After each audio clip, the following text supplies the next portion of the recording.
जय माता जी, सिरा वाली मैया की जय। आज मैं माता का विदाई गीत गाने जा रही हूँ। आप लोग को अच्छा लगा तो कमेंट करिएगा और बताइएगा कि गाना आप लोग को कैसा लगा। बोलिए सिरा वाली की जय, सच्चे दरबार की जय। नव दीने रहलो माई हो हमरे आंगनैया, हो बताव मैया ना, कैसे करी रौरी विदैया, हे बताई मैया ना, कैसे करी रौरी विदैया, हे बताई मैया ना। विसर्जन के बेरा भइल फाटता कर जवा, हो बताव मैया ना, कैसे जैबू छोड़ी के बेटा लोग के घरवा, हे बतावा मैया ना, कैसे छोड़बू बेटी लोग के घरवा, हो बतावा मैया ना, कैसे छोड़बू सेवका लोग के घरवा, हो बतावा मैया ना। नव दिन के खातिर अइलू बानी के पाहुनिया, हो बताव मैया ना, हो बताव मैया ना, छोड़ी के कैसे के जैबू अंगनैया, हो बताव मैया ना। नव दिन के खातिर अइलू बानी के पहुनवा, हो कि तू हरे गईले ना, हो कि तू हरे गईले ना, सुन लागी गौआ नगरिया, माई हो तू हरे गईले ना, सुने लागी गौआ नगरिया, माई हो तू हरे गईले ना।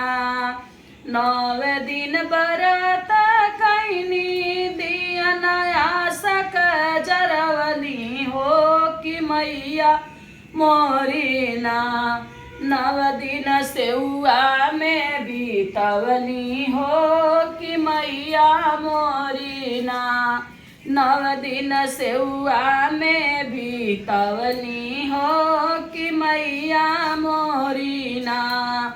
ममता के छाव मिलल माई हो तू हरे अचरवा, हो कि जीनी जइहना, हो कि जीनी जइहना, अपने बेटा लोग के घरवा छोड़ी, हो जीनी जइहना, अपने बेटी लोग के घरवा छोड़ी, माई जानी जइहना।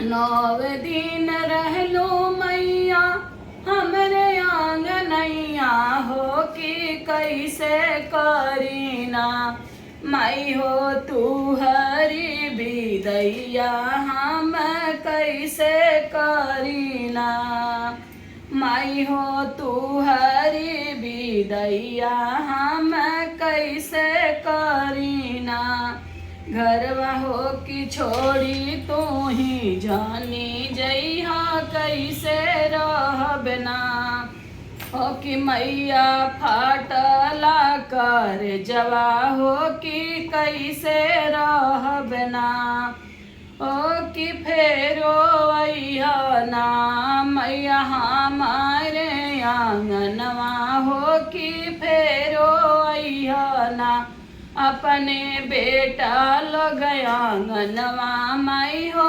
फेरो अइहना।